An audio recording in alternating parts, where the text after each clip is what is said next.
சர்வ புகழும் ஏக வல்லோன் அல்லாஹ் ஒருவனுக்கே உரித்தாவதாக. ஈருலகத் தலைவர் எம்பெருமானார் முஹம்மதுர் ரசூலுல்லாஹி ஸல்லல்லாஹு அலைஹி வஸல்லம் அன்னவர்கள் மீதும் அன்னவர்களின் வழி வாழ்ந்த உத்தம சத்திய சஹாபாக்கள், தாபியீன்கள், தபஉ தாபியீன்கள், நாதாக்கள், சுஹதாக்கள், நல்லவர்கள், குறிப்பாக நம்மவர்கள் மீதும் நம்மை நேசிக்கின்றவர்கள் மீதும் நாம் நேசிக்கின்றவர்கள் மீதும் அல்லாஹுவின் வற்றா கருணை என்றென்றும் குன்றாமல் நின்று நிலவட்டுமாகுக. ஆமீன் ஆமீன் யா ரப்பல் ஆலமீன். சங்கைக்கும் இறை பொருத்தத்திற்கு உரித்தான அல்லாஹுவின் நல்லடியார்களே, அருமை முஃமினீன்களே, அல்லாஹு ஜல்ல ஷானுஹு வ தஆலா அவனது அளப்பெரும் கிருபையினால், அவனது பேருபகாரத்தினால், அவனது நேசத்தையும் நெருக்கத்தையும் தேடியவர்களாக இறை இல்லத்தில் நம்மையெல்லாம் சஞ்சரிக்க செய்திருக்கிறான். இந்த உலகத்தில் உறவுகளாகவும் நட்புகளாகவும் நம்மை ஒன்று சேர்த்த ரப்புல் ஆலமீன் அல்லாஹு தஆலா நாளை உயரிய சுவனபதியில் உத்தம நபி ஸல்லல்லாஹு அலைஹி வஸல்லம் அவர்களோடு நம்மை, நம் பெற்றோர், உற்றார் உறவுகள், மனைவி மக்கள், சுற்றத்தார், சந்ததிகள் அத்துணை நபர்களையும் வல்ல ரஹ்மான் ஒன்று சேர்த்து நல்லருள் பாலிப்பானாக என்ற நல்ல துஆவோடு என் வார்த்தைகளை தொடருகிறேன். அன்பிற்கினியவர்களே, அல்லாஹு ஜல்ல ஷானுஹு வ தஆலா மனிதர்களை நல்வழிப்படுத்துவதற்காகவும் சத்தியத்தின் வழி நடப்பதற்காகவும் அவர்களை நேர்வழி காட்டுவதற்காக வேண்டி லட்சத்திற்கும் மேற்பட்ட நபிமார்களை அல்லாஹு தஆலா இந்த உலகத்திற்கு அனுப்பியிருக்கிறார். நபிமார்களுக்கெல்லாம் முத்திரையாக இறுதி தூதராக வந்தவர்கள்தான் நமது நாயகம் கண்மணி ஸல்லல்லாஹு அலைஹி வஸல்லம் அவர்கள். ஆதம் அலைஹிஸ்ஸலாம் அவர்கள் முதற்கொண்டு சய்யிதுனா முஹம்மதுர் ரசூலுல்லாஹ் ஸல்லல்லாஹு அலைஹி வஸல்லம் அவர்கள் வரை வந்த எல்லா நபிமார்களுக்கும் அல்லாஹு தஆலா அவர்களுடைய நபித்துவத்திற்கான ஆதாரங்களை அல்லாஹ் அவர்களுக்கு வழங்கினார். தன்னுடைய நபித்துவத்தை மக்களிடத்திலே நிரூபணம் செய்வதற்காக வேண்டி சில அத்தாட்சிகள் நபிமார்களுக்கு அவசியமாக இருந்தது. அது இல்லாமல் தன்னை நபி என்று மக்களிடத்திலே நிரூபணம் செய்ய முடியாது. எனவே அல்லாஹ் ரப்புல் ஆலமீன் நபிமார்களுக்கென்று சில அத்தாட்சிகளை அல்லாஹ் வழங்கி இருந்தார். அல்லாஹ் ரப்புல் ஆலமீன் அல் குர்ஆனிலே சொல்லுவான், வஆதைனா ஈஸா இப்ன மர்யமல் பையினாத். ஈசா அலைஹிஸ்ஸலாம் அவர்களுக்கு நாம் தெளிவான அத்தாட்சிகளை நாம் வழங்கினோம், தெளிவான அத்தாட்சிகளை நாம் கொடுத்தோம். தெளிவான அத்தாட்சிகள் என்றால் என்ன? முஃபஸ்ஸிரீன்கள் விளக்கம் தருகிறார்கள். மரணித்தவர்களை உயிர்ப்பித்து எழுப்புவது, இறந்து போனவர்களையும் கூட உயிரோடு நீ எழு என்று சொன்னால், ஈசா அலைஹிஸ்ஸலாம் அவர்கள் சொன்னால் இறந்தவர்களும் எழுந்து நிற்பார்கள். அப்படி ஒரு அதிசயத்தை அல்லாஹ் ஈசா அலைஹிஸ்ஸலாம் அவர்களுக்கு தந்திருந்தார். அதுபோல தீர்க்க முடியாத வியாதிகளை எல்லாம் குணப்படுத்தக்கூடிய ஆற்றலை ஈசா அலைஹிஸ்ஸலாம் அவர்களுக்கு அல்லாஹ் தந்திருந்தார். பார்வை இல்லாதவர்கள், குருடானவர்களுக்கும் கூட அவர்கள் பார்வையை மீட்டு தருவார்கள் என்பதை கடந்து பிறவி குருடாகவே இருந்தாலும் கூட அவர்களினுடைய கரத்தால் அந்த கண் பகுதியை தடவினால் அவர்களுக்கு பார்வை கிடைக்கும். தோல் நோய் வியாதிகளாக, தோல் நோய் வியாதியஸ்தர்களாக, வெண்குஷ்ட நோயாளிகள், பொதுவாக வெண்குஷ்ட நோய் உடலிலே வந்தால் அது நிவாரணம் அடைவது என்பது அவ்வளவு எளிதான ஒன்று அல்ல. அதனுடைய பாதிப்புகள் நீங்கினாலும் சுவடுகள் அப்படியே இருக்கும். உடம்புல அதனுடைய சுவடுகள் இருக்கும். ஆனால் ஈசா அலைஹிஸ்ஸலாம் அவர்களுக்கு அல்லாஹ் கொடுத்த அற்புதம், ஆற்றல், வெண்குஷ்ட நோயாளியாக நோயாளிகளாகவே இருந்தாலும் அவர்கள் கரத்தால் தடவினால் அந்த நோய் இருந்த தடம் தெரியாமல் மறைந்து போகும். இப்படியான அத்தாட்சிகளை அல்லாஹ் ஈசா அலைஹிஸ்ஸலாம் அவர்களுக்கு வழங்கியதாக அல் குர்ஆன் பேசுகிறது. நபிமார்களுக்கெல்லாம் அல்லாஹ் ரப்புல் ஆலமீன் நிறைய அற்புதங்களை அத்தாட்சிகளை வழங்கி இருக்கிறான். நாம் தமிழிலே அற்புதங்கள் என்று சொல்லுகிறோம், அரபியிலே முஅஜிசாத்துகள் என்று சொல்லுவார்கள். முஅஜிசா என்றால் அற்புதம் என்று நாம் பொருள் கொள்கிறோம். ஆனால் அதனுடைய யதார்த்தமான பொருள் என்னவென்றால் முஅஜிசா என்றால் தோற்கடிக்கக்கூடியது என்று அர்த்தம். முஅஜிசா என்றால் தோற்கடிக்கக்கூடியது. ரசூல்மார்கள், தூதர்கள் எந்த நிகழ்வை இறைவனின் அருள் கொண்டு நிகழ்த்துகிறார்களோ அவர்களை தவிர்த்து வேறு யாராலும் அந்த செய்கையை நிகழ்த்த முடியாது. வேறு யாரும் இதை என்னாலும் செய்ய முடியும் என்று அந்த தூதர்மார்களுக்கு எதிரே வந்து நிற்பானேயானால் தீர்க்கமாக அவன் தோற்று போவான், தீர்க்கமாக அவன் தோற்று போவான். எனவேதான் அதற்கு முஅஜிசா, தோற்கடிக்கக்கூடியது. அதற்கு முன்னால் யாரும் நிற்க முடியாது. காரணம், முஅஜிசா என்பது மனித சக்திக்கு அப்பாற்பட்டது. மனித சக்திக்கு அப்பாற்பட்டது. ரசூல்மார்கள் எல்லாம் மனிதர்களில் இருந்து அனுப்பப்பட்டவர்கள் தானே. இருந்த போதிலும் கூட அல்லாஹ் ரப்புல் ஆலமீன் தன் புறத்திலிருந்து அவர்களுக்கு விசேஷமான ஆற்றலை அல்லாஹ் தந்திருக்கிறார். தூதர்கள் மனிதர்கள் தான். நபி ஸல்லல்லாஹு அலைஹி வஸல்லம் அவர்களை பார்த்து அல்லாஹ் சொல்லுகிறான், நபியே நீங்கள் அந்த மக்களிடத்திலே சொல்லுங்கள், இன்னமான பஷரும் மிஸ்லுக்கும், நானும் உங்களை போன்ற மனிதன் தான். நீங்க சொல்லுங்க, இன்னமான பஷரும் மிஸ்லுக்கும், நானும் உங்களை போன்ற மனிதன் தான். ஆனால் எனக்கு இறைவனின் புறத்திலிருந்து வஹி வருகிறது என்பதையும் சேர்த்தே சொல்லுங்கள். யூஹா இலைய, எனக்கு வஹி அறிவிக்கப்படுகிறது. அன்னமா இலாஹுக்கும் இலாஹும் வாஹித், உங்களுடைய இறைவன் ஒரே இறைவன் தான், அவன் ஏகனாக இருக்கிறான், அவன் ஏக இறைவனாக இருக்கிறான் என்று எனக்கு வஹி அறிவிக்கப்படுகிறது என்று அந்த மக்களிடத்திலே நீங்கள் சொல்லுங்கள். அல்லாஹ் ரப்புல் ஆலமீன் நபி ஸல்லல்லாஹு அலைஹி வஸல்லம் அவர்களை பார்த்து சொல்லுகிறார். நபிமார்கள் எல்லாம் மனிதர்களில் இருந்து அனுப்பப்பட்டவர்கள் தான். ஆனால் மனிதர்களை போன்றே அவர்கள் கிடையாது. சாமானிய மனிதர்களாகவே நாம் அவர்களை பார்த்து விடக் கூடாது.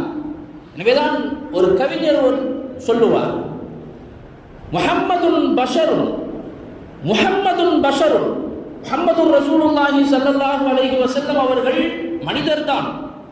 முஹம்மதுர் ரசூலுல்லாஹி ஸல்லல்லாஹு அலைஹி வஸல்லம் அவர்கள் மனிதர்தான். ஆனால் லா கல் பஷரி, சாதாரணமான மனிதர்களைப் போல அல்ல, மற்ற சாதாரண சாமானிய மனிதர்களைப் போல அவர்கள் கிடையாது. யாக்கூத்துன் ஹஜருன், யாக்கூத்துன் ஹஜருன், மாணிக்கமும் மரகதமும் கூட கல்தான். ஆனால் லாக்கல் ஹஜரி, சாதாரண தெருக்களிலே கிடக்கக்கூடிய கற்களை போல அல்ல. இதற்கு பெயரும் கல்தான், மாணிக்கத்திற்கு பெயரும் கல்தான். கல் வியாபாரம் செய்கிறாருன்னு சொல்லுவாங்க. மாணிக்கமும் மரகதமும் வைடூரியமுமாக இருந்தாலும் கல் வியாபாரம், அதற்கு பெயர் கல். இதுவும் அதுவும் ஒன்றாகி விடுமா? வீதியிலே கிடக்கிற கற்களும் கூழாங்கற்களும் அந்த மாணிக்கமும் மரகதமும் ஒன்றாகுமா? பெயரில் வேண்டுமானால் ஒன்றாக இருக்கலாம், யதார்த்தத்தில் இரண்டும் வேறு. முஹம்மது ரசூலுல்லாஹ் அவர்கள் பஷர், மனிதர்தான், ஆனால் சாமானிய மனிதரை போல அல்ல. அல்லாஹ் ரப்புல் ஆலமீன் நபிமார்களுக்கு தன்புறத்திலிருந்து விசேஷமான ஆற்றலை தந்தான். ரசூலுல்லாஹி ஸல்லல்லாஹு அலைஹி வஸல்லம் அவர்களுக்கும் கூட அல்லாஹ் தஆலா நிறைய அற்புதங்களை, முஅஜிசாத்துகளை அல்லாஹ் தந்திருக்கிறான். முஅஜிசாத்துகள் இல்லாமல் தன்னுடைய நபித்துவத்தை மக்களிடத்திலே நிரூபணம் செய்ய முடியாது. அதுவும் இப்போது நாம் இருக்கிற இந்த காலத்தில் எல்லாம் ஆதாரம் இல்லாமல் எதையும் நம்ப மாட்டோம். எதற்காக இருந்தாலும், அது மார்க்க ரீதியாக இருந்தாலும் சரி, உலக ரீதியாக இருந்தாலும் சரி, எல்லாத்துக்கும் நாம் எவிடன்ஸ், ப்ரூஃப் வேணும் அப்படின்னு எதிர்பார்க்கணும் இல்லையா? அது யதார்த்தமானது, நல்லதும் கூட. அப்போ தன்னுடைய நபித்துவத்தை மக்களிடத்திலே நிரூபணம் செய்ய வேண்டுமே, ஆனால் ஆதாரம் இல்லாமல் முடியாது. அல்லாஹ் நிறைய ஆதாரங்களை அல்லாஹ் தந்தான். அனஸ் ரலியல்லாஹு அன்ஹு, அனஸ் பின் மாலிக் ரலியல்லாஹு அன்ஹு அவர்கள் அறிவிக்கிறார்கள், ரசூலுல்லாஹி ஸல்லல்லாஹு அலைஹி வஸல்லம் அவர்கள்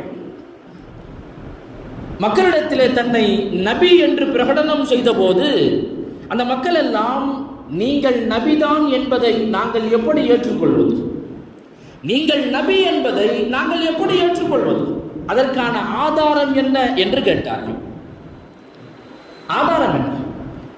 நீங்கள் இறைவனோடு நேரடி தொடர்பிலே இருக்கிறேன் என்று சொல்கிறீர்கள், அதற்கான சான்று என்ன? அனஸ் ரலியல்லாஹு அன்ஹு, அப்துல்லாஹ் பின் மஸ்ஊத் ரலியல்லாஹு அன்ஹு, அப்துல்லாஹ் பின் அப்பாஸ் ரலியல்லாஹு அன்ஹு போன்ற பெரும் சஹாபாக்கள் இதை அறிவிப்பு செய்கிறார்கள். அந்த மக்கள் எல்லாம் அத்தாட்சியை கேட்டார்கள், ஆதாரத்தை கேட்டார்கள். ரசூலுல்லாஹி ஸல்லல்லாஹு அலைஹி வஸல்லம் அவர்கள் சாமானிய மனிதனால் அல்ல, மிகப்பெரிய ஆற்றல் மிக்க மனிதனாக இருந்தாலும் கூட யாராலும் நிகழ்த்த முடியாத ஒரு பேர் அற்புதத்தை அந்த மண்ணிலே நிகழ்த்தி காட்டினார்கள். தன் விரலை நீட்டினார்கள், சந்திரனை இரண்டாக பிளந்து காட்டினார்கள். சந்திரனை ரசூலுல்லாஹி ஸல்லல்லாஹு அலைஹி வஸல்லம் அவர்கள் இரண்டாக பிளந்து காட்டினார்கள். அந்த வார்த்தை ஹதீஸிலே அப்படியே வருகிறது, இன்ஷக்கல் கமர் அலா ஹதி ரசூலில்லாஹி ஸல்லல்லாஹு அலைஹி வஸல்லம். நபி ஸல்லல்லாஹு அலைஹி வஸல்லம் அவர்களின் காலத்தில் சந்திரன் பிளந்தது. நபி ஸல்லல்லாஹு அலைஹி வஸல்லம் அவர்கள் அந்த மக்களுக்கான அத்தாட்சியாக அதை காட்டினார்கள். எந்த அளவிற்கு பிளந்தது? ஹத்தா ரஅவு ஹிராஅம் பைனஹுமா, அந்த இரண்டுக்கும் மத்தியில் மிகப்பெரிய வித்தியாசத்தை, மிகப்பெரிய இடைவெளியை அவர்கள் பார்த்தார்கள். நபி ஸல்லல்லாஹு அலைஹி வஸல்லம் அவர்கள் அப்படி சந்திரனை பிளந்து காட்டினார்கள்.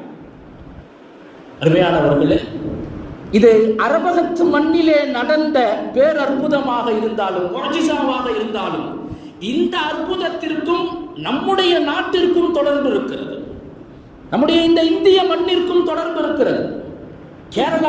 கேரளாவிலே தலைமையகமாக கொண்டு இந்தியாவை ஆட்சி செய்த மன்னர்களில் ஒருவர் சேரமான் பெருமாள். சேரமான் பெருமாள், பாஸ்கர ரவிவர்மா என்பது அவருடைய பெயர். அவர்தான் அன்றைக்கு இந்த பூமியை ஆட்சி செய்து கொண்டிருந்தார். பொதுவாகவே அரபு நாட்டிற்கும் கேரளாவிற்குமான வாணிப தொடர்பு பண்டைய காலம் முதலே நீடித்து வருகிறது.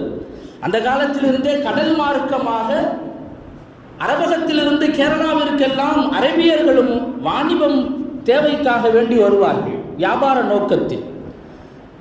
அந்த சந்திரன் பிளக்கப்பட்ட போது இந்த மன்னர் சேரமான் பெருமாள் அவர்களும் அந்த சந்திரன் பிளந்ததை பார்த்தார்கள். சந்திரன் பிளந்ததை பார்த்தார்கள். அதற்கு பிறகு அரபகத்திலிருந்து வந்த ஒரு வியாபார கூட்டம் அவர்களிடத்திலே விசாரிக்கும் போது பல கூட்டத்தார்களிடத்திலே விசாரித்தார்கள், யாரும் அதற்கான தெளிவை தரவில்லை. கேரளாவில் அந்த அரபகத்திலிருந்து வந்த கேரளாவிற்கு வந்த ஒரு கூட்டம், வாணிப கூட்டம், அரபியர்களிடத்திலே விசாரித்தார்கள். ஆம், இந்த நிகழ்வு எங்களுடைய மண்ணிலே தான் நடந்தது, அரபகத்தில் மக்காவிலே நடந்தது. முஹம்மது என்று ஒருவர் இருக்கிறார், அவர் தன்னை நபி என்று வாதிடுகிறார். தன்னுடைய நபித்துவத்திற்கான சான்றாக அந்த சந்திரனை அவர் பிளந்து காட்டினார் என்று சொல்ல, சேரமான் பெருமாள் தன்னுடைய ஆட்சியை எல்லாம், ஆட்சி பொறுப்பை எல்லாம் பிறரிடத்திலே மாற்றி கொடுத்து விட்டு அந்த கூட்டத்தோடு சேர்ந்து மக்காவிற்கு, அரபகத்திற்கு புறப்பட்டார். ரசூலுல்லாஹி ஸல்லல்லாஹு அலைஹி வஸல்லம் அவர்களை சென்று சந்தித்து பெருமானார் ஸல்லல்லாஹு அலைஹி வஸல்லம் அவர்களின் கரம் பற்றி இஸ்லாத்தை ஏற்று பாஸ்கர் ரவிவர்மா என்ற தனது பெயரை நபி ஸல்லல்லாஹு அலைஹி வஸல்லம் அவர்களால் தாஜுத்தீன் என்று அவர்கள் மாற்றிக்கொண்டார்கள். தாஜுத்தீன் என்று மாற்றிக்கொண்டார்கள். அங்கே சில நாட்கள் தங்கியிருந்து அதற்கு பிறகு இந்த மண்ணில் மார்க்கத்தை, தீனுல் இஸ்லாத்தை மக்களிடம் கொண்டு போய் சேர்ப்பதற்காக வேண்டி மாலிக் பின் தீனார் ரலியல்லாஹு அன்ஹு அவர்களின் தலைமையில் ஒரு குழுவை நபி அவர்கள் அனுப்பினார்கள். அந்த குழுவோடு தான் தாஜுத்தீன் ரலியல்லாஹு அன்ஹு, அது நாள் வரையிலும் சேரமான் பெருமாளாக இருந்த தாஜுத்தீன் ரலியல்லாஹு அன்ஹு அவர்கள் கேரளாவை நோக்கி பயணப்பட்டு வருகிறார்கள். வருகிற வழியில் அவர்கள் நோய்வாய்ப்பட்டு ஓமனிலே உள்ள சலாலா துறைமுகத்தில் அவர்கள் வஃபாத்தாகி விடுகிறார்கள். நோய்வாய்ப்பட்டிருக்கிற போதே வசியத்தை எழுதி மாலிக் பின் தீனார் ரலியல்லாஹு அன்ஹு அவர்களிடத்திலே ஒப்படைத்தார்கள். ஒரு வசியத்தை எழுதி ஒப்படைத்தார்கள். அவர்கள் அதே இடத்தில் அந்த சலாலா என்ற துறைமுகம் அந்த பகுதியிலே அடக்கம் செய்யப்பட்டார்கள். மாலிக் பின் தீனார் ரலியல்லாஹு அன்ஹு அவர்கள் தன்னுடைய குழுவினரோடு கேரளாவிற்கு வந்து அந்த அரச குடும்பத்தை சார்ந்தவர்களை சந்தித்து நிகழ்வை சொல்லி அவரது வசியத்து பத்திரத்தை ஒப்படைக்க இங்கே ஒரு பள்ளிவாசலை நிறுவ வேண்டும் என்ற செய்தி அதிலே இருந்தது. மாலிக் பின் தீனார் ரலியல்லாஹு அன்ஹு அவர்கள் கேரளாவிற்கு வந்து அங்கே இருந்த மக்களின் உதவியோடு முதல் பள்ளிவாசல், இந்தியாவில் முதல் பள்ளிவாசலை கட்டினார்கள். கொடுங்கல்லூரிலே உள்ள, கேரளாவில் கொடுங்கல்லூர் என்ற ஊரிலே இருக்கிறது. இன்றும் அதற்கு பெயர் சேரமான் பெருமாள் மஸ்ஜித், சேரமான் ஜாமியா மஸ்ஜித் என்று தான் அழைக்கப்படுகிறது. அதுக்கெல்லாம் நாம் போகணும். ஏன்னா அதுவெல்லாம் அடையாள, இஸ்லாத்தினுடைய அடையாள சின்னங்கள். அங்கே செல்கிற வாய்ப்பு கிடைக்கிற போது அதையெல்லாம் நாம் சென்று பார்க்க வேண்டும். உலகத்தின் 2வது ஜும்ஆ மஸ்ஜித், உலகத்தின் 2வது ஜாமியா மஸ்ஜித், ஜும்ஆ தொழுகை நடத்தக்கூடிய 2வது பள்ளிவாசல் அது. இந்தியாவில் கட்டப்பட்ட முதல் பள்ளிவாசல். இந்த நிகழ்வுக்கு அடித்தளம் இட்டது என்பது ரசூலுல்லாஹி ஸல்லல்லாஹு அலைஹி வஸல்லம் அவர்கள் அந்த அரபகத்து மண்ணிலே நிகழ்த்தி காட்டிய பேரற்புதம். சந்திரனை பிளந்து காட்டினார்கள். எனவேதான் நான் சொன்னேன், அந்த நிகழ்விற்கும் நம் மண்ணிற்கும் தொடர்பு இருக்கிறது. அப்படி கேரளாவிற்கு வந்தவர்கள், மாலிக் இப்னு தீனார் ரலியல்லாஹு அன்ஹு அவர்களோடு வந்த சஹாபாக்கள் இந்த மண்ணிலே மார்க்கத்தை, தீனுல் இஸ்லாத்தினுடைய அந்த பேரொளியை அவர்கள் பல இடங்களுக்கும் அவர்கள் பாய்ச்சினார்கள், பரப்பினார்கள் என்பதை நாம் பார்க்கிறோம். அருமையானவர்களே, இந்த அத்தாட்சிகள் அல்லாஹ் ரப்புல் ஆலமீன் நபிமார்களுக்கு கொடுக்கிற அற்புதங்கள், நுபுவத்திற்கான ஆதாரங்கள். சில அத்தாட்சிகள் இருக்கிறது மக்களிடத்திலே நுபுவத்தை, நபித்துவத்தை நிரூபணம் செய்வதற்காக வேண்டி. ஆனால் சில அத்தாட்சிகள் இருக்கிறது நபிமார்களுக்காக வேண்டியே அல்லாஹ் அதை நிகழ்த்துவான். மக்களிடத்திலே காட்டி அதை நிரூபிக்க வேண்டிய தேவை கிடையாது. நபிமார்களுக்காக வேண்டியே அல்லாஹ் நிகழ்த்துவான். நபி இப்ராஹிம் அலைஹிஸ்ஸலாத்து வஸ்ஸலாம் அவர்கள் அல்லாஹ்விடத்திலே கேட்டார்கள் அல்லவா, ரப்பி அரினி கைஃப துஹியில் மௌத்தா, யா அல்லாஹ், நீ மரணித்தவர்களை எல்லாம் எப்படி ஹயாத்தாக்குகிறாய் என்று எனக்கு காட்டு. இறந்து போனவர்களை நீ எப்படி உயிர்ப்பிப்பாய் என்று எனக்கு காட்டு என்று அல்லாஹ்விடத்திலே கேட்டார்கள். அல்லாஹ் கேட்டான், அவலம் துமின், நீங்கள் ஈமான் கொள்ளவில்லையா, அதில் உங்களுக்கு நம்பிக்கை இல்லையான்னு கேட்டான். நான் இறந்து போனவர்களை ஹயாத்தாக்குவதில் உங்களுக்கு நம்பிக்கை இல்லையா? இப்ராஹிம் அலைஹிஸ்ஸலாம் அவர்கள் சொன்னார்கள், பலா, ஏன் நம்பிக்கை இல்லை, நான் உறுதியாக நம்புகிறேன். என்றாலும் வலாக்கின் லியத்மஇன்ன கல்வி, என் உள்ளம் மன ஆத்ம திருப்திக்காக வேண்டி நான் கேட்கிறேன். எனக்கு தெரியும், ஆனால் கண்கூடாக பார்த்தால் இன்னும் நான் என்னுடைய நம்பிக்கையை வலுப்படுத்திக் கொள்வேனே, அதற்காக கேட்கிறேன். நமக்கு தெரியும், இப்ராஹிம் அலைஹிஸ்ஸலாம் அவர்களுக்கு அல்லாஹ் தஆலா அந்த இறந்தவர்களை உயிர்ப்பிப்பதற்கான முறையை அல்லாஹ் காட்டினான். பறவைகளை பிடியுங்கள், இந்த பறவைகளை துண்டு துண்டாக ஆக்குங்கள், அதை இறைச்சியை ஒன்றாக கலந்து மலைகளில், சுற்றி இருக்கிற மலைகளில் கொஞ்சம் கொஞ்சமாக அதை வையுங்கள். அந்த பறவையினுடைய தலைகளை மட்டும் நீங்கள் கையிலே வைத்துக் கொள்ளுங்கள். அந்த மலைக்கு நடுவிலே இருந்து அந்த பறவைகளை நீங்கள் அழையுங்கள், உங்களிடத்திலே அது விரண்டோடி வரும், வேக வேகமாக வரும் என்று அல்லாஹ் சொன்னான். இப்ராஹிம் அலைஹிஸ்ஸலாம் அவர்கள் செய்தார்கள். அப்படியே நடந்தது. இந்த அற்புதம் இப்ராஹிம் அலைஹிஸ்ஸலாம் அவர்களுக்காக வேண்டி அல்லாஹ் நிகழ்த்தினான். இப்ராஹிம் அலைஹிஸ்ஸலாம் கேட்டாங்க, அல்லாஹ் தந்தான். ஆனால் ரசூலுல்லாஹி ஸல்லல்லாஹு அலைஹி வஸல்லம் அவர்களுக்கு அல்லாஹ் தந்த, அவர்களுக்காக நிகழ்த்திய அற்புதம் இருக்கிறதே, அது நபி அவர்கள் கேட்டு அல்லாஹ் தரவில்லை, கேட்காமலேயே அல்லாஹ் தந்தான். கேட்காமலேயே தந்தான். ரசூலுல்லாஹி ஸல்லல்லாஹு அலைஹி வஸல்லம் அவர்கள் மிஅராஜிற்கு அழைத்து செல்லப்பட்டார்கள். நபி ஸல்லல்லாஹு அலைஹி வஸல்லம் அவர்கள் மிஅராஜிற்கு அழைத்து செல்லப்பட்டார்கள். மக்காவிலிருந்து பைத்துல் முகத்தஸிற்கும், மக்காவிலிருந்து பைத்துல் முகத்தஸிற்கும், அங்கிருந்து 7 வானங்களை கடந்து சித்ரத்துல் முன்தஹாவை கடந்து அல்லாஹ்வை சந்தித்த பயணம், அதுதான் வரலாற்றிலே அல் இஸ்ரா வல் மிஅராஜ் என்று அறியப்படுகிறது. மிஅராஜ் ரசூலுல்லாஹி ஸல்லல்லாஹு அலைஹி வஸல்லம் அவர்களுக்காக வேண்டி அல்லாஹ் நிகழ்த்திய பேரற்புதம், பேரதிசயம். ஆனால் இப்ராஹிம் அலைஹிஸ்ஸலாம் அவர்கள் கூட அல்லாஹ்விடத்திலே கேட்டார்கள், யா அல்லாஹ், இறந்தவர்களை நீ எப்படி ஹயாத்தாக்குவாய், எனக்கு காட்டு என்று கேட்டார்கள். இஸ்ராவை பற்றி பேசுகிற அல்லாஹ் மக்காவிலிருந்து பைத்துல் முகத்தஸ் ஜெருசலத்திற்கு அல்லாஹ் அழைத்து செல்கிறான். இரவின் சில வினாடி பொழுதுகளில், சில நேரங்களில், ஒரு இரவில், அதுவும் கொஞ்ச நேரத்தில் இவ்வளவு பிரம்மாண்டமான தூரத்தை கடக்கிறார்கள். அதை குறித்து அல்லாஹ் பேசுகிறான். சுப்ஹானல்லதி அஸ்ரா பி அப்திஹி லைலம் மினல் மஸ்ஜிதில் ஹராம் இலல் மஸ்ஜிதில் அக்ஸா. இரவின் கொஞ்ச நேரத்தில் மஸ்ஜிதுல் ஹராம் காபத்துல்லாவில் இருந்து பைத்துல் முகத்தஸ் வரை தன்னுடைய அடியானை அழைத்து சென்றானே, அந்த ரப்பு பரிசுத்தமானவன், அந்த அல்லாஹ் மிக பரிசுத்தமானவன். எதற்காக அழைத்து சென்றான்? எதற்காக அழைத்து சென்றான்? அல்லாஹ் சொல்லுகிறான், நாம் ஏன் அழைத்து சென்றோம்? லினுரியஹு மின் ஆயாத்தினா, நம்முடைய அத்தாட்சிகளை அவர்களுக்கு நாம் காட்ட வேண்டும் என்பதற்காக. நபியவர்கள் கேட்கவில்லை. அல்லாஹ் சொல்லுகிறான், லினுரியஹு, நாம் காட்டணும் அவங்களுக்கு. மின் ஆயாத்தினா, நம்முடைய அத்தாட்சிகளை அவர்களுக்கு காட்டுவதற்காக, கண்கூடாக அவர்கள் பார்க்க வேண்டும் என்பதற்காக வேண்டி இந்த பேரதிசய நிகழ்வை நாம் நிகழ்த்தினோம் என்று ரப்புல் ஆலமீன் அல்லாஹு தஆலா அல் குர்ஆனிலே பறைசாற்றுகிறார்.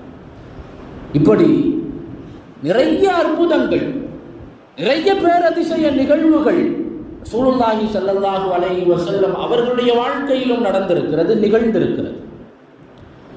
ஒரு நேரத்தில் அசருடைய நேரம், அனஸ் ரலியல்லாஹு அன்ஹு அவர்கள் சொல்றாங்க, அசர் தொழுகைக்கான நேரம் நெருங்கிவிட்டது, அசர் தொழணும். ஆனால் ஒது செய்யறதுக்கு தண்ணீர் இல்லை, ஒது செய்வதற்கு தண்ணீர் இல்லை. சஹாபாக்கள் எல்லாம் தண்ணீரை தேடுகிறார்கள், எங்கும் தண்ணீர் கிடைக்கவில்லை. ஒரே ஒரு தோல் பையில மட்டும் தண்ணி இருக்குது. ஆனா சஹாபாக்கள் நிறைய பேர் இருக்கிறார்கள். எல்லாம் எப்படி உதவு செய்யறதுன்னு திகைச்சு நிற்கும் போது ரசூலுல்லாஹி ஸல்லல்லாஹு அலைஹி வஸல்லம் அவர்கள் அந்த தண்ணீரிலே தன்னுடைய முபாரக்கான பரக்கத்தான கையை அந்த தண்ணீரிலே வைத்தார்கள். தன்னுடைய பரக்கத்தான கையை அந்த தண்ணீரிலே வைத்தார்கள். அங்கு இருந்த எல்லா சஹாபாக்களும் உதவு செய்தார்கள். ஒரு சிறிய தோல் பை, அந்த பையில் அங்கு இருந்த எல்லா சஹாபாக்களும் உதவு செய்தார்கள். ரசூலுல்லாஹி ஸல்லல்லாஹு அலைஹி வஸல்லம் அவர்கள் அந்த நேரத்தில் நிகழ்த்திய அதிசய நிகழ்வு இது. இப்படியெல்லாம் நடக்குமா? இதுவெல்லாம் சாத்தியமா? அது எப்படி முடியும்? அருமையானவர்களே, முஅஜிசாக்களில் நம்முடைய அறிவை நாம் உட்படுத்தக்கூடாது. முஅஜிசாக்களில் நம்முடைய அறிவை நாம் செலுத்தக்கூடாது. நான் யோசிச்சு பார்க்கிறேன், எப்படி அது சாத்தியம்? அறிவியல் ரீதியாகவும் நான் யோசிக்கிறேன், விஞ்ஞான ரீதியாக நான் யோசிக்கிறேன், எப்படி சாத்தியம்? தண்ணி, அது சில சஹாபாக்கள் சொல்கிறார்கள், நாங்கள் நபி அவர்களுடைய கையை பார்க்கிறோம், அந்த கையில் இருந்து தண்ணீர் பீரிட்டு வந்தது, அந்த கரத்தில் இருந்து நபி அவர்களுடைய விரலில் இருந்து தண்ணீர் பீரிட்டு வந்தது, வேகமாக வந்தது. எல்லா சஹாபாக்களும் நாங்கள் உதவு செய்தோம்.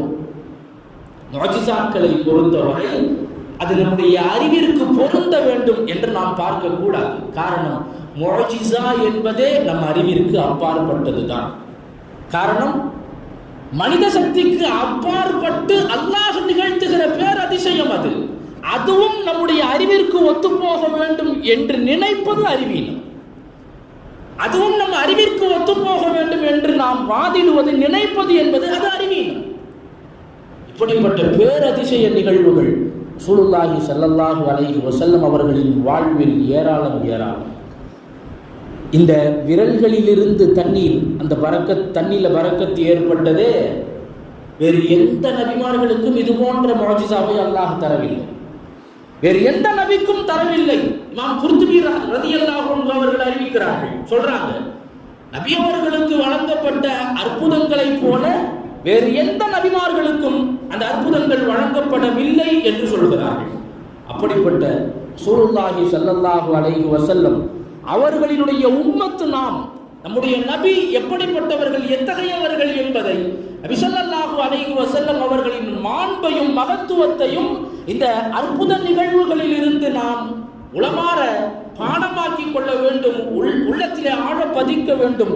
ரசூலுல்லாஹி ஸல்லல்லாஹு அலைஹி வஸல்லம் அவர்கள் சய்யிதுல் அம்பியா. எனவேதான் நபிமார்கள் எல்லோருக்குமான தலைவர் நம் நாயகம் ரசூலுல்லாஹி ஸல்லல்லாஹு அலைஹி வஸல்லம் அவர்களினுடைய உம்மத்து என்பதில் காலமெல்லாம் நமக்கு பெருமையும் கண்ணியமும் இருக்கிறது.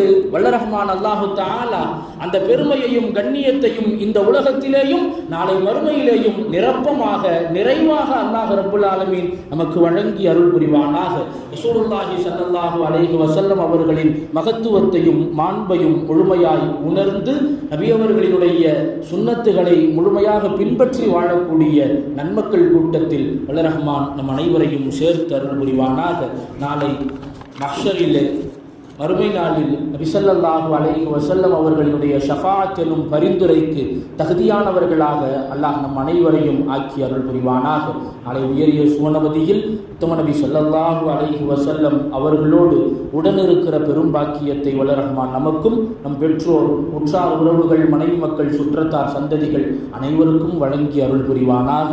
யஹக்கி சய்யிதினா முஹம்மதின் ஸல்லல்லாஹு அலைஹி வஸல்லம் வ ஆகிரு தஅவானா அனில் ஹம்துலில்லாஹி ரப்பில் ஆலமீன்.